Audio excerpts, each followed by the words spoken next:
bicho, a abelha é tão sofisticada, eu nunca vi dizer que uma abelha puxasse um favo de baixo para cima, não puxa. Nem que fizesse um alvéolo virado.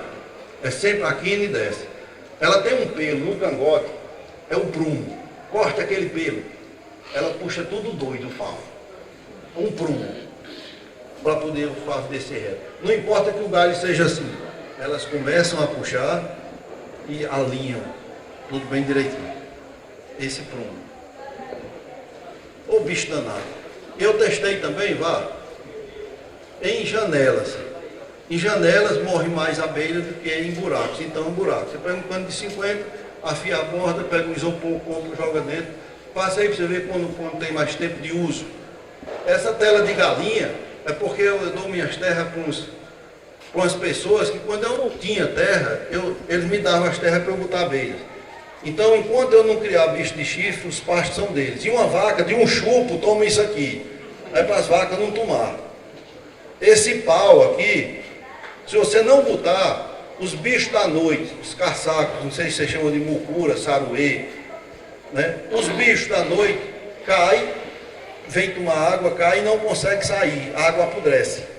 Então você botando isso aqui dentro, eles sobem e vão embora, tá certo? Passe. A água. Qual é a relação da tampa interna com o controle e a reserva? Vocês sabem o que é tampa interna? Alguém tem uma tampa interna aqui?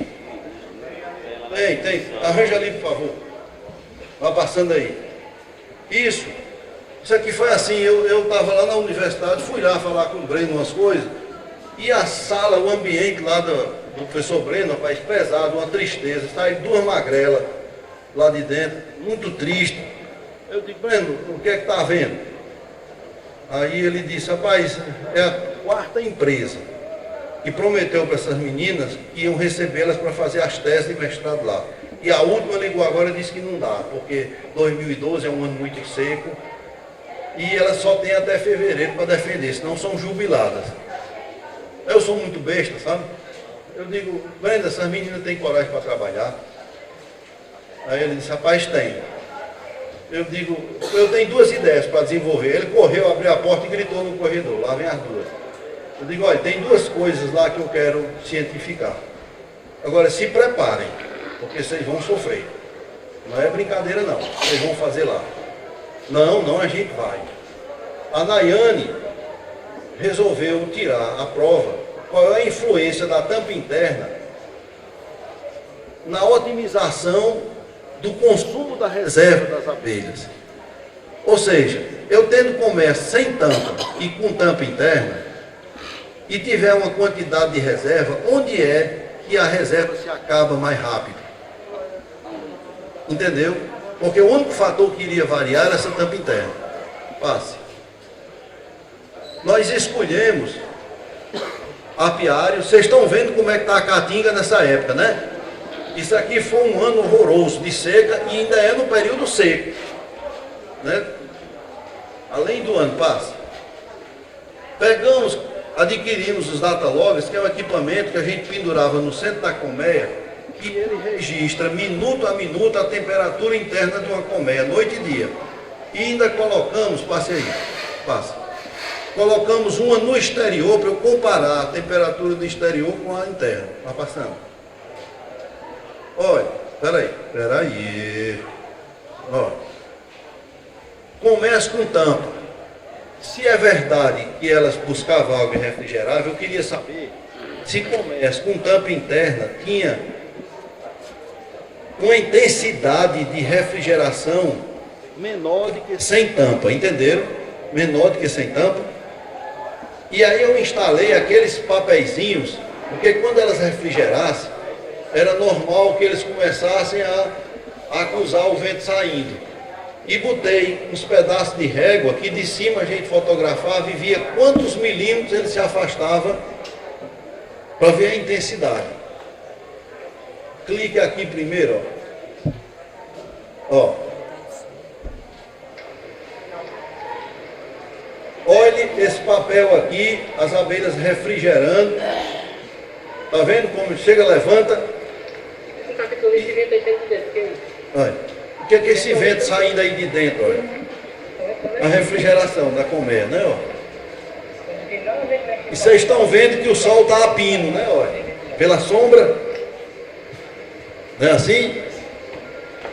Pode abortar. E aí nós pegamos 2 colmeias, com tampa e sem tampa, equilibramos as famílias, as populações, levamos e clica aqui para você ver. Vá. Aqui, ó. Essa daqui não tem tampa interna. Essa aqui tem tampa interna. Olha a quantidade de abelha refrigerando nessa, gastando energia, gastando reserva para refrigerar em relação à outra. Adiante, venha bem para cá, veja aqui, clica aí, vá. Olha aqui o outro. Eram 3, 4 abelhinhas lá dentro. Era uma intensidade muito diferente, não é? Nós mensuramos isso. E bater as asas, refrigerar é gasto de energia, que vem de quê? Da reserva de alimento das colmeias.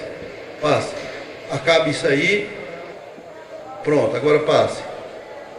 Colocamos num lugar novo um bebedouro. Eu ensinei para essas meninas a capturar com esses equipamentos sofisticados. Isso é paliteira de restaurante, né? As paliteiras.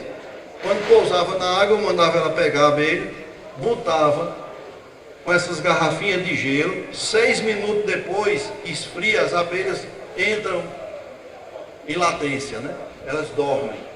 Aí a gente pegava para numerar. Primeiro nós treinamos, depois levamos 2 colmeias botando a água, e elas 3, que eram as 3 trabalhando juntas, uma ficava no bebedouro e a outra lá perto das 2 colmeias. Quando ela pegava, que marcava, que soltava, que a abelha pousava para entrar, ela dizia: a 24 é da T1, essa então. A 26 é qual? Para que eu queria contar quantas viagens ela dava por dia, o tempo que demorava tirando água. Clique para frente, vai para frente. Está aqui as abelhas numeradas, ó. Né? Passe aí, medimos temperatura de água. Está aqui ela lá em cima, anotando e dizendo, vá. E está aqui as abelhas quando pousavam, tá vendo? Vá. Pode ir. Isso aqui, volte aí para você ver. Isso aqui, as coitadas levaram esse guarda-sol e ainda veio uma ventania e fez isso. Era para deixar no sol mesmo, né? Passa. Aqui, ó, toda vida que chegava, elas iam cronometrando o tempo, o número de viagens, para eu ver se havia diferença nisso, de uma com tampa e sem tampa. Certo? Passe. Pegamos 10 colmeias, e era o tratamento sem tampa interna, 10 com tampa interna. Todas elas nós deixamos a melgueira sem mel. E de outras colmeias eu tirei 60 favos, pesamos, eu sabia o peso de 3 favos e botei dentro de cada uma delas. Assim eu sabia quanto de mel eu coloquei. Porque de 8 em 8 dias eu ia pesar para ver o consumo dessas colmeias, entenderam? Para saber com tampa quanto elas consumiam e sem tampa quanto consumiam. Passei. Isso aqui era a gente levando lá para a unidade, passa. Estamos numerando os quadros. Rapaz, isso no ano seco, num período seco, e a gente colhendo favo de mel para fazer o experimento, né? Da reserva das abelhas. Né? Passe. Pesamos todos eles, numeramos, vá. Íamos para o campo, levava a balança e pode ir. Tirávamos os 3 quadros a cada 8 dias dos 2 tratamentos, pesava para ver o consumo, pode ir. Ó, pessoal, colmeias com tampa interna consome 20% menos da reserva. Ou seja, aquela tampa, além de outras vantagens que eu não vou nem citar aqui, se você usa, as suas abelhas ficam com alimento. Se elas ficariam para 60 dias, tá certo? Ela sem tampa interna, ela tem 60 menos 20. Ela só tem mel para 48. Se elas usam, elas teriam no mínimo 72. Mel para 72 dias, entendeu? teve outras conclusões, mas para mim, a gente começa a entender. Agora, se eu disser para vocês quanto uma colmeia, nesse período seco, consome por dia de mel, vocês não acreditam. Uma colher de mel só por dia, e ela se mantém. Por que eu tenho que botar litro de xarope? Se lá fora não tem nada para ir buscar, se elas já deixaram a população menor, porque elas estão sabendo o que tem, e com isso que tem, nós estamos sobrevivendo e vamos atravessar. Por que eu tenho que brigar contra a natureza? Para que eu vou fazer esse enxame se desenvolver, se ele não tem quase nada para pegar lá fora, só tem a subsistência? Você está pensando que elas pegam tudo que você botar? Ó, rapaz, ó, você vai enfurnar banana, é? A gente está falando que ventilação, que tudo, aí a pessoa acha que dá esse sombreamento para as abelhas, vai resolver esse calor com essa umidade que está aí. É você pedir para perder tudinho. Porque as reservas vão se esvaindo, vão se acabando, vão embora. Pode passar. Isso tem mais exemplo. Olha, combate os inimigos naturais, olha o tipo de cavalete, vá para frente. O controle biológico, os cavaletes, pode ir. Isso. Vá, pode ir.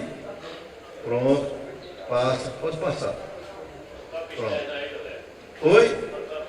Essa parte aqui, pessoal, isso é Deucatex, são isolantes térmicos. O sol bate naquela parte de alumínio e todo o ar quente sobe. Antes dele esquentar lá dentro, ele sai por essa abertura que tem aqui, que é uma baixa, que passa uma abelha também, e vai para fora. Ele não esquenta o interior da colmeia. É para isso que ela serve. E tem outras utilidades. Eu não vou aí você abre essa tampinha quando chega? É, para abrir, para a gente dominar enxame melhor, tá para... Vá. Pode passar. Espera aí. Você conhece realmente as plantas que fornecem néctar e pólen do ano todo? Tá certo? Se você conhece, nós temos dois novos caminhos. Como eu queria que o pessoal da IMA, né, tivesse aqui. Porque, olha, nós temos dois caminhos aqui que a gente pode tomar, depois que eu conheço essas plantas. Eu produzo mudas e refloresto, tá certo? E pode ficar certo com o meio ambiente, que lá para a gente é uma caatinga, agradece, passe aí. Nós pegamos esse centro de articulação, sem nenhum apoio de ninguém, sem dinheiro. Vá, pode ir. Produzimos 600 mil mudas de espécies da caatinga, importante para as abelhas,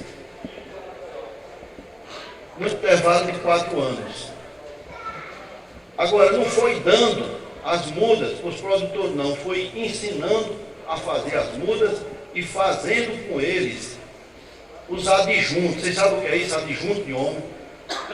De repente nós 5 vamos plantar suas mudas, depois nós 5 plantam a nossa, porque era uma maneira que eu tinha de fazer com que eles plantassem realmente as mudas, porque ia ter vigias olhando, né?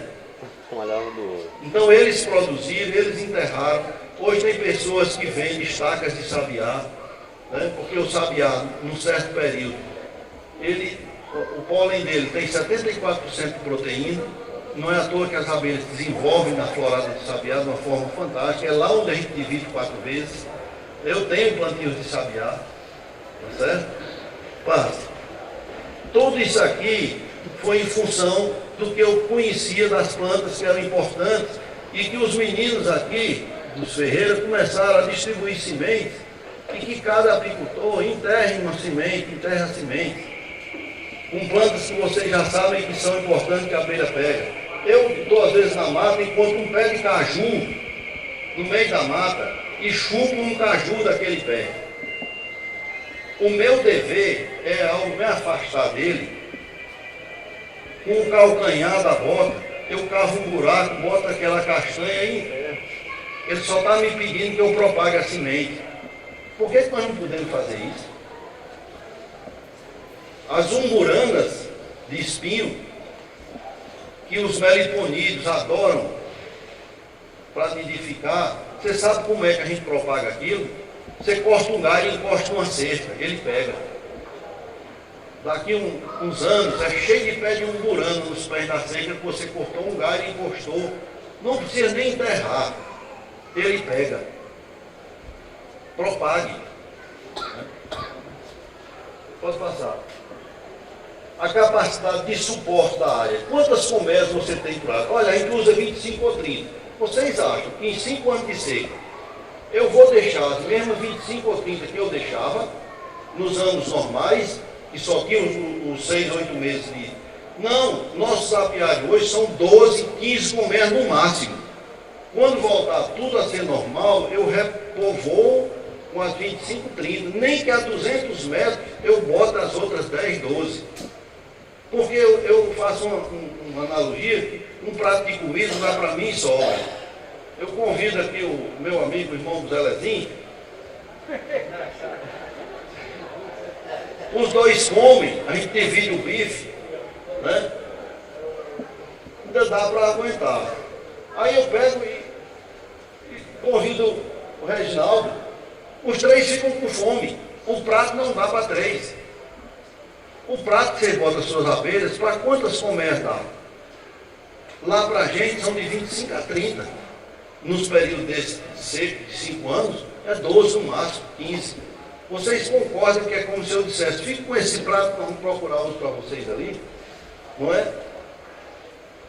Será que não dá, a gente que tem beira de rio e tudo, não dá para levar num verão bravo essas colmeias e deixar passar um verão perto de oitica, de engazeira, se enchendo? Será que não tem coqueiros onde você possa botar, elas enchem de pólen, você leva alguns quadros com pólen para do sertão e enxerta, não é? Capacidade de suporte, quantas colmeias eu posso ter em cada área possível. Você tem compartilhado o alimento com as abelhas, porque lá a gente às vezes costuma deixar uma colmeia, às vezes com 2 melgueiras, com mel. A proporção que o verão vai avançando, se alguma precisa, eu tiro um favo ou 2 daquela e saio enxertando. Não é uma forma de alimentar?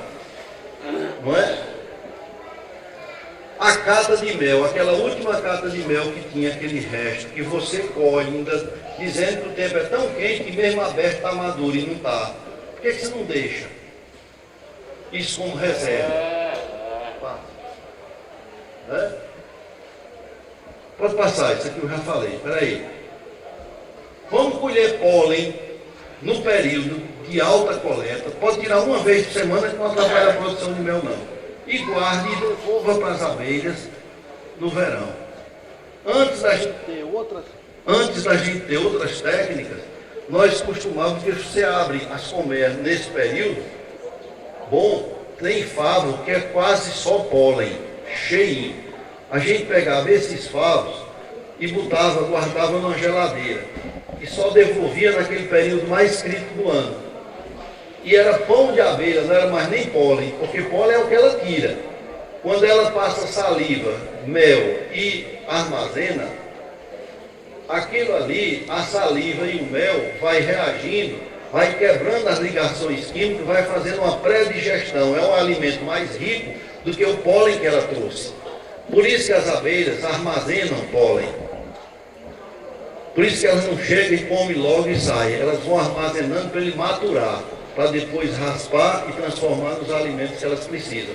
Como os meliponídeos, que são mais sábios e estão na terra bem antes das apes, eles já existiam, tem o saborá, tem o pólen fermentado nos potinhos, pré-digeridos. Que minha mãe tinha uma época do ano que prendia a gente lá em casa, os meninos, era um horror, e fazia uma garapa de saborá das jandaíras do meu pai. Meu amigo, era um purgante que faltava botar a gente pelo avesso. Era um vermífugo para limpar a gente naquele dia. Pense num povo aperreado, com o pólen fermentado das jandaíras. Né? Não era um pólen, era já outro tipo, é pão de abelha. Né? Chegamos na evolução de guardar na geladeira, pegávamos uma tela comprada no mercado de arame, né?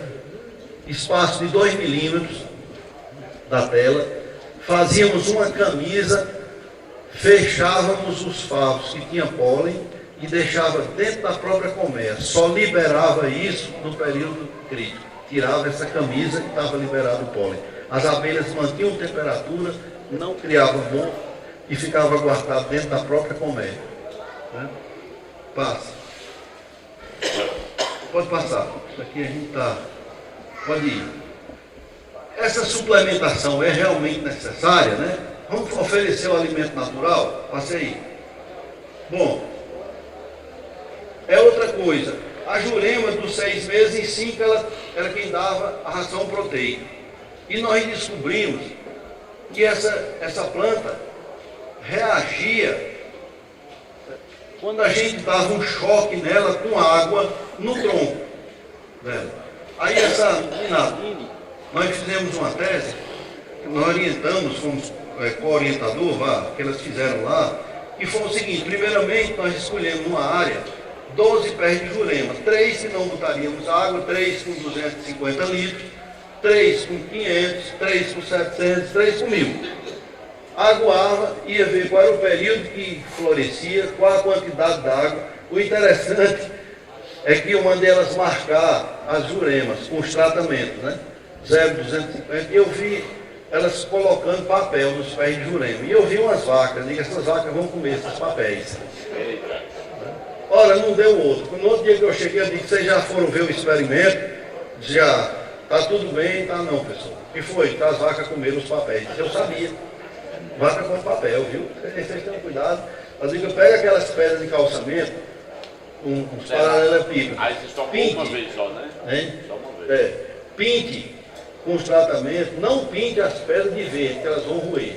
Você pinte e bote nos troncos que a gente sabe e ninguém mexe. E elas aplicavam as quantidades d'água. Pode ir, para saber que quantidade d'água. Pessoal, 750 litros d'água num tronco com pé de jurema. De uma vez só. 6 dias depois, explode uma florada, que as abelhas, antes do sol nascer, começam a pegar e tiram dessas plantas o dobro da proteínas que elas precisam para passar. Eu só preciso de 2 plantas para cada 25 colmeias. A cada 12 dias eu faço 2, e só faço naqueles 60 dias críticos. É só ali. Mas passei para frente. Aí medimos tamanho, quantas flores por quadrante, pode ir. Os tamanhos da inflorescência, pode passar. Tá certo? Vá. Aí eu queria saber o seguinte: as abelhas que estão visitando, coleta pólen mesmo ou é néctar? Clique aqui, por favor. Só para ver o comportamento que o Pedro estava mostrando ontem. Ó, da Jurema. Toda abelha que tiver esse comportamento no inflorescência, daqui a pouco ela voa, transfere de uma pata para outra aqueles grãos de pólen. Rapaz, é um malabarismo, porque vocês nunca viram em câmera lenta. Até botar numa perna oposta nas corpículas fazendo. Pode olhar que daqui a pouco ela dá um pequeno voo para organizar, ó. Aí pousa de novo. Esse comportamento, pode voltar para lá. Isso, passa. É de pólen. Aí começamos a ver quantas abelhas visitavam, quanto passava, quais eram os tipos de abelha. Aí, peraí. Eu peguei 10 apiários, 10 núcleos. 5 que nós íamos induzir e 5 que nós não iríamos induzir. 10 apiários. 5 com indução e 5 sem. Colocamos coletores de pólen, vai lá. E aí passava a coletar de 4h30 a 5h30 da manhã para ver os intervalos que elas faziam, elas coletavam ou não. Pode passar, para comparar. O pólen que era coletado era levado para o laboratório e elas analisavam para ver se era realmente pólen de Jurema. Pode ir. Aí ela está analisando, pode ir. Tem, o laboratório da gente tem microscópio acoplado a câmeras. Aí os pólen, pode ir. Olha, isso foi um pé que nós botamos 500 litros, que era um pé menor, e um pé de lado sem nada. Olha a diferença, né? Como responde. Passa. Isso aqui é como fica ao amanhecer do dia a Jurema quando floresce. Pessoal, aí tem Jati, Arapuá, aí tem Jandaíra, aí tem Mamangava, tudo se apropriando dessa proteína aí, nessa hora do dia. Agora, o pessoal de Alagoas que foi para lá, topou acordar 3 da manhã, ainda era escuro. Está aqui a turma aí, olha. O pé de Jurema induzido foi esse. Vocês conhecem esse povo aqui, não? Não, foi agora em dezembro. Passe aí. Olha. Branca de Flor, não tá?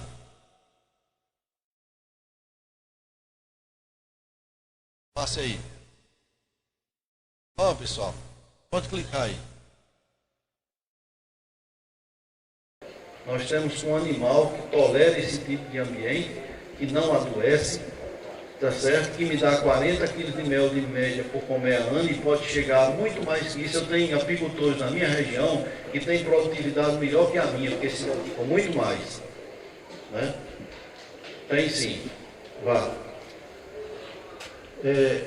Preserve as espécies, refloreste, compartilhe alimento, caso tenha que alimentar, faça com alimento natural, vá. E duvido que a gente tenha, sem desmerecer nenhuma outra atividade, que nós não queremos eliminar nenhuma outra atividade, mas é uma das poucas atividades que eu posso dizer que é ambientalmente correta, é socialmente justa, porque é para o pequeno, ela se de cima, ela faz a gente se reunir, ela faz o ministério se interessar, ela faz corpos de pesquisa. É incrível como essa atividade divide os saberes, né? As aponderações, a gente chama, e além disso, de ser economicamente viável, de remunerar aquilo que a gente trabalha. Pode ir. Eu digo que a gente tem sempre que ver que, na realidade, o que está é o desenvolvimento humano como foco. O desenvolvimento não só de ganhar dinheiro, mas de uma nova mentalidade de conviver com esse ambiente. Tá certo? De não só se apropriar, mas de interagir de uma forma melhor. Né? O ambiente como base e as tecnologias como meio de transformação. Clica aqui, por favor, para ver o que eu botei aqui. Eu não me lembro mais não. Não. Pode deixar aí. Para frente agora. Vai ter aquele período lá, que é só uma transição, que é muito mais de planejamento. É melgueiras com cera, é ninho com cera. Né? Naquela hora ali que eu estou com aquele enxame, lá perto do Cajueiro, é porque nós temos talvez umas 200 melgueiras hoje, tudo com cera pronta para jogar em cima de comer, para quando precisar não está indo colocar. Você tem ninhos para divisão, você tem todo um planejamento que é feito nesse arranque. Pode passar. Passa. Isso. Vamos olhar aqui qual é a caatinga que a gente cria. Passa. Que quando chove, pessoal, está assim, vai lá. Que quando, no período seco é assim, todo ano, vá. Quando chove lá fica assim, mas quando está seco fica assim. Todo ano, vá. Olha, vá. Olha aqui. De novo. Olha aí. Vá. Esse é o ambiente que a gente cria, abelha. Tá certo? Será que nós estamos no caminho certo? Passe aí. 2011 nós produzimos de produção própria 11 contêineres de mel, 220 toneladas de mel. Exportamos 27, o restante de parceiros da região que pegam carona na exportação. Tá certo? Começado com uma colmeia comprada à prestação. Viu? Tem quantas hoje, André? Hoje, Reginaldo, eu tenho 2.900 e poucas colmeias.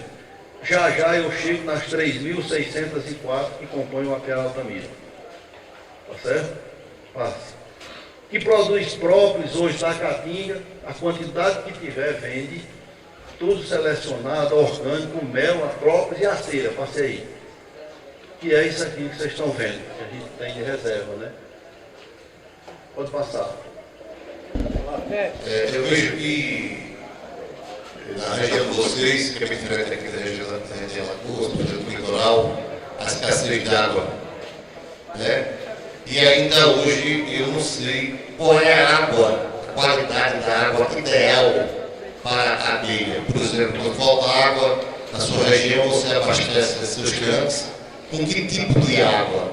É com água da chuva, é com água que vem do subsolo? Ela tem que ter um pH diferente do outro, tem que ser mineralizada. No caso aqui, do litoral lagoano, certo? As regiões de mangues, mas não tem água doce. Tem um mar aberto, tem lagoa. A abelha consome também essa água, serve para ela. É isso que eu queria saber. Obrigado.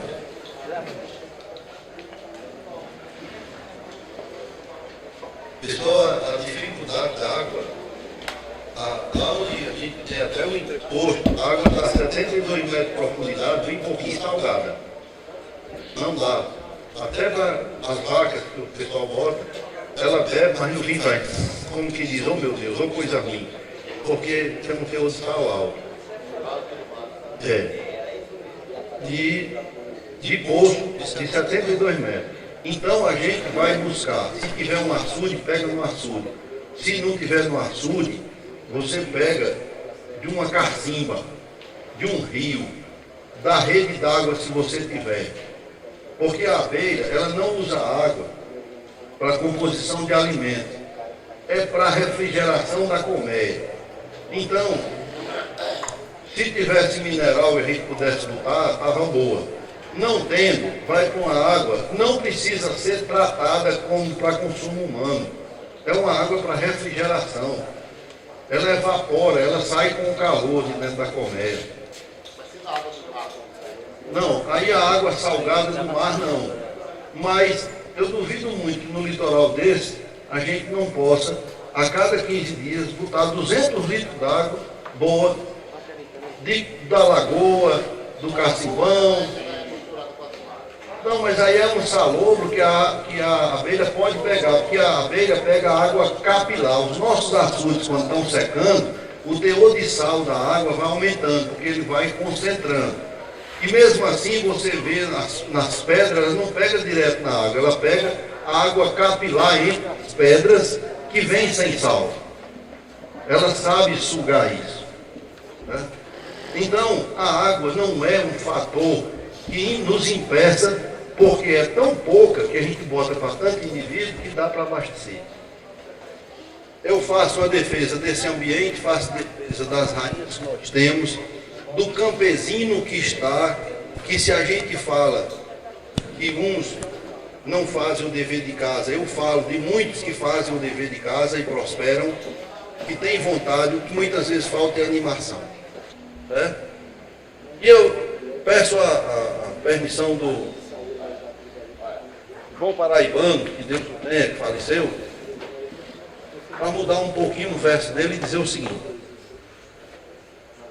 tenho a mesa do verso, o pão da rima,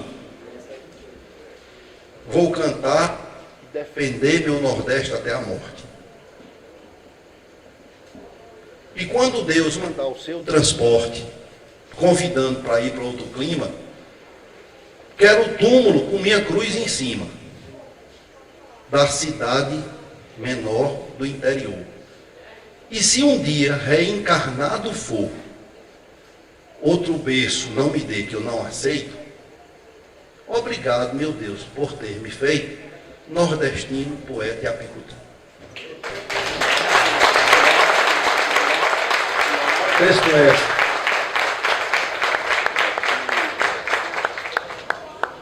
Conhecem, né? Dizem que a gente morre 2 vezes, né? A gente morre 2 vezes. A primeira é quando deixa de respirar pela última vez. E a segunda é quando a última pessoa que nos conhece deixa de pronunciar nosso nome.